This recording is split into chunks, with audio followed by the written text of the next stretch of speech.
Local ট্রেনে আমরা প্রায় সকলেই যাতায়াত করি এবং লোকাল ট্রেনে কিন্তু অনেকগুলো জিনিস আমরা দেখি, কিন্তু খুব একটা সেটা নিয়ে চিন্তা ভাবনা করি না।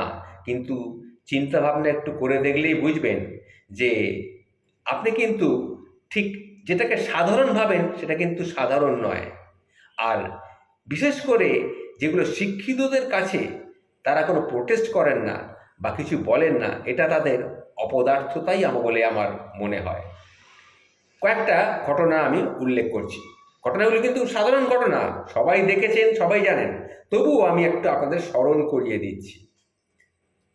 কোলে বাচ্চা নিয়ে বসেছেন, অবশ্যই বসবেন, বাচ্চারা আর কিভাবে বসবে, কিন্তু তার পায়ের জুতোটুকু একটু খুলে রাখুন। বাচ্চার পায়ের যে জুতোটা রয়েছে সেটা যে অন্য কারোর পাশে বসা কারোর গায়ে লাগছে সেটাকে খেয়াল করে রাখবেন, একটু খুলে রাখবেন। বাচ্চার পায়ের ধুলো আপনি চেটে খান, আপনার কাছে সেই বাচ্চার পায়ের ধুলো নারায়ণের প্রসাদ, আপনি চেটে খান। কিন্তু আমার ঝকঝকে প্যান্টে সেটা স্ট্যাম্পের মতো লেগে গেলে দেখেও সেভাবে ইগনোর করেন, বিশ্বাস করুন শিক্ষিত গাড়ল লাগে তখন নিজেকে। কি আর বলবো বলুন। আরেকটা ঘটনা উল্লেখ করি।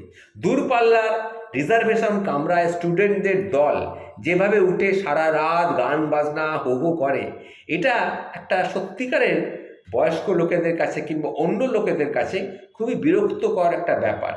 আরে ভাই, তোমাদের জীবনের রসের সময় কিন্তু সবার তো সেটা নয়।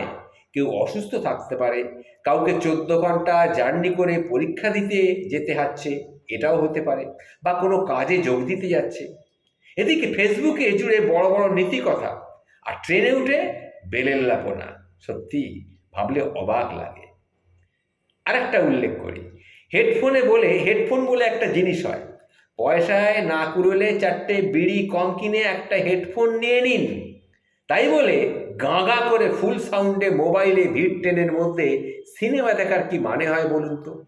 আজকাল মেট্রোতেও আবার কাকুরা ডিবেট অবধি ফুল সাউন্ডে চালিয়ে দেয়।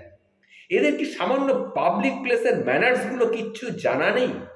আপনি যা শুনছেন সেটা তো অন্য লোকের নাও শুনতে ইচ্ছে হতে পারে, বিশ্বাস করুন এগুলো এখন আর কেউ ভাবে না।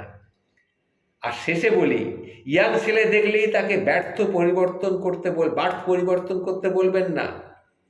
একটা দূরপাল্লার ট্রেনের অনেককে লক্ষ্য করে দেখেছি, কোনো ইয়াং ছেলে দেখলেই, ধরুন আপনাদের পরিচিত কারোর বার্থ আপনার পাশে পড়েনি, একটু দূরে পড়েছে, কোনো ইয়াং ছেলেকে দেখলেই তাকে বলবেন, ভাই একটু আপনার বার্থটা এক্সচেঞ্জ করবেন।